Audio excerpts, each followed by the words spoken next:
What's up everybody? Welcome back or to the channel. Today we're doing something that I've been wanting to do for a long time, and as I'm sure most of you know, and if you don't know, I actually have an 8-inch suspension lift from McGaughy's and a 3-inch body lift on my truck over here. Sometimes you can see the frame of the truck below the body of the truck when you actually do a body lift. Now, the kit that I got was from Performance Accessories. It actually had the front gap guards available. So those were installed on, which covers the whole front so you don't see any of the engine bay. Now the problem is I couldn't find any that were made for the back. So for the longest time I had about a 3-inch gap in my back wheel wells that you could see the top of the frame, which didn't really bother me. I didn't really actually mind the look. It was more of the maintenance, because all the mud and the road debris and the slush and dirt and snow and all the gunk that your big tires throws up there, it gets all up under there. So I got tired of cleaning it. So being that I could not find any pre-made gap guards for the back of my truck, I went ahead and I went on eBay and I found a company that actually sells different thicknesses of the rubber sheeting that is typically used for gap guards. And you can get it in an 1/8 inch thick or a 1/4 inch thick, or different thicknesses and different lengths, different heights and widths and so forth. So what I ended up buying was a 1/4 inch thick rubber sheeting that was 12 inches tall by 15 foot long. Now I didn't need 15 foot long, but I bought it because it was a pretty good deal. I think I spent just over $100 on this whole roll. So I figured I just needed about 4 foot in each one of the back wheel wells, so a total of 8 foot. So that still left me 7 foot more in case one of them gets ruined, that I can always repair it. So let's jump in and let me show you what I'm talking about. Okay, so here we're at the front wheel well. Now don't mind the dirtiness of the truck, I still have to wash it, but you can see the gap guard right here.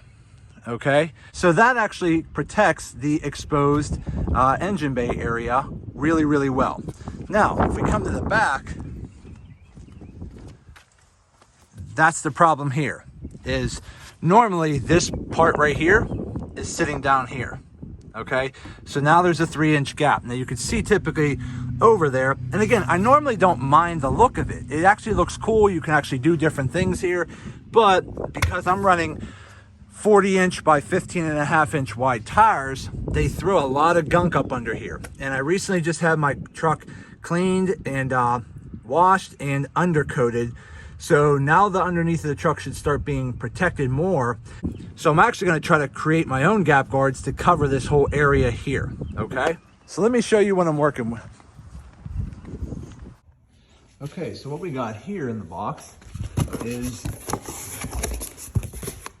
heavy duty rubber. Is a heavy duty rubber sheet that I got off eBay, and we're going to use this to make gap guards for the back of my truck. Okay, so I already rolled some of this out and cut a chunk of it off, but I wanted to show you in close what it looks like. So this is a real thick 1/4 inch rubber at 12 inches height, and I bought it in a roll of 15 feet long. So I already cut my 2 4-foot sections off, so all this is just scrap for if I ever need it again.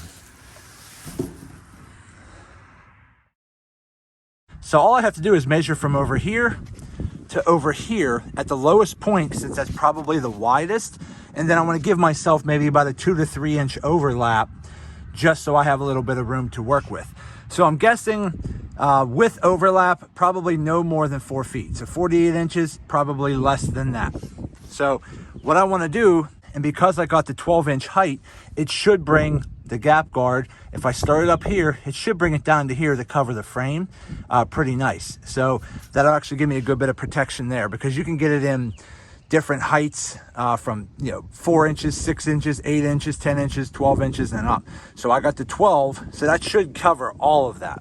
Okay, then what I'm going to do is, once I get it cut to size, all I got to do is drill a few holes along the side with some push pin clips that I have and hold it in place, and we should be good to go. So let me jump into that.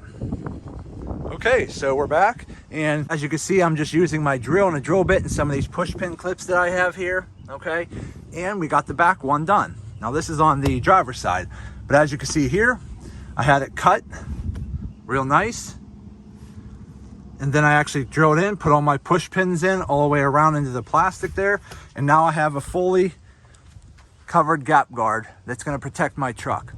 Now the 12 inches, I will say, came a little lower than I was hoping. It's a little bit higher than I wanted it to be. Now I still might actually drill a few holes into here to hold it down below, but I'm tempted to cut about 1 inch or 2 off the bottom, just to kind of protect it. But I think for now I'm going to leave it there and see how it goes, and if I find that I need to cut it a little shorter, I will. But that's basically what it's going to look like. Now again, once I have it all washed and I spray some WD in there and get everything glossy and shiny, it'll actually look pretty good. So let me go finish the other side and we'll be good to go. Okay, so we are done. Let's take a quick look. Again, now, sorry for the, it's kind of hard to see with the sunlight, but now we got gap guards in the front protecting the engine bay. Now we got gap guards on the back protecting the back frame. Let's take a look at the back.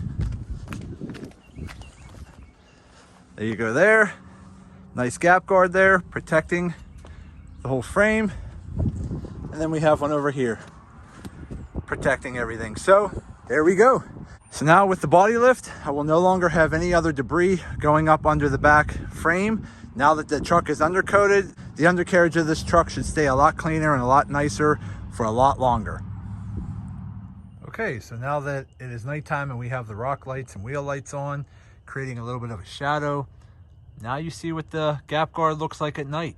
Looks pretty good. Okay, so that's it, everybody. I hope this video is helping you out. If you happen to have a body lift on your truck and you want to cover those gaps and you cannot find any pre-made gap guards online, just go on eBay, find some of the rubber sheeting, and I'll post a link in the description of where I bought mine, and then just make your own. It's very simple, it's very easy, and it'll protect your vehicle for the long run. Okay, so that's it for today's video. I just wanted to make it quick and easy. Go ahead and hit that thumbs up button, like this video. If you have any questions, leave them in the comment section and I'll get back to you as soon as I possibly can. And subscribe to the channel because it definitely helps me out and I truly appreciate it. So again, I just want to say thank you to each and every one of you. I truly, truly appreciate you all. Thank you. And as always, see you in the next video.